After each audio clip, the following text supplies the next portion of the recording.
नमस्कार दोस्तों। एक बहुत बड़ी अनाउंसमेंट एमसीए अपडेट के बारे में, एमसीए की एनुअल रिटर्न्स के बारे में, एमसीए की जनरल मीटिंग के बारे में। अपडेट क्या है? Ministry of corporate affairs has extended the timeline to conduct annual general meeting by 2 months.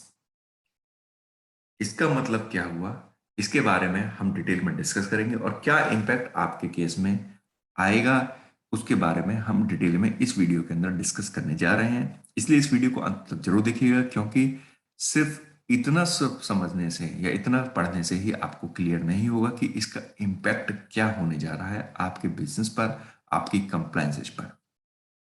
दोस्तों, जैसा कि आप जानते हैं कि हर कंपनी को, चाहे वो प्राइवेट लिमिटेड कंपनी है या लिमिटेड कंपनी है, उसे फाइनेंशियल ईयर खत्म होने के विद इन 6 मंथ में अपनी एजीएम करनी होती है, यानी एनुअल जनरल मीटिंग करनी होती है। एनुअल जनरल मीटिंग के अंदर वो अपनी बुक्स ऑफ अकाउंट्स को प्रेजेंट करते हैं डायरेक्टर्स।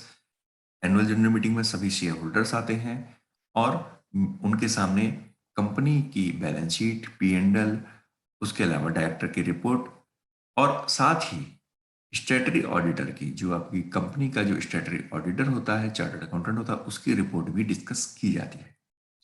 तो जैसा कि मैंने आपको बताया कि यह एजीएम आपकी विद इन 6 मंथ हो जानी चाहिए ईयर एंड के बाद।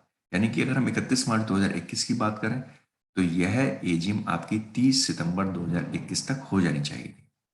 अब गवर्नमेंट ने इस डेट को 2 महीने के लिए एक्सटेंड कर दिया, यानी कि अब आप, यदि आपकी प्राइवेट लिमिटेड कंपनी है या आपकी लिमिटेड कंपनी है, तो आप 30 नवंबर 2021 तक अपनी एजीएम कर सकते हैं।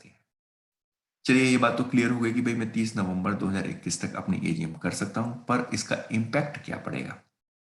इम्पैक्ट ये है दोस्तों कि एजीएम होने के बाद लीगल कंप्लायंस आपको करनी होती है। कंप्लायंसेज ये है कि विद इन 30 डेज आपको एक फॉर्म, एनुअल रिटर्न का फॉर्म फाइल करना होता है जिसका नाम है AOC 4।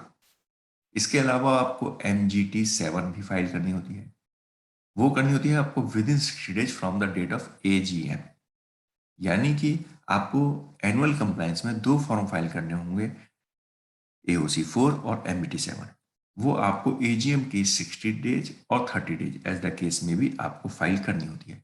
और यदि आप उसमें डिले करते हैं तो उस केस में आपको 100 रुपीज पर डे, 100 रुपये प्रतिदिन पर फॉर्म आपको लेट फाइलिंग फीस जमा करनी होती है। तो अब आप, यदि एजीएम की डेट 30 नवंबर हो गई और सपोज आप 30 नवंबर को आप एजीएम फाइल करते हैं, आप अपनी कंपनी की एजीएम कंडक्ट करते हैं, उस केस में आपको AOC 4 फाइल करने के लिए आपको 30 दिन का टाइम, यानी कि आप 30 दिसंबर तक आप अपनी AOC 4 को फाइल कर सकते हैं। इसी प्रकार आप लगभग 28 जनवरी तक आप अपने MGT 7 फाइल कर देंगे विदाउट एडिशनल लेट फीस।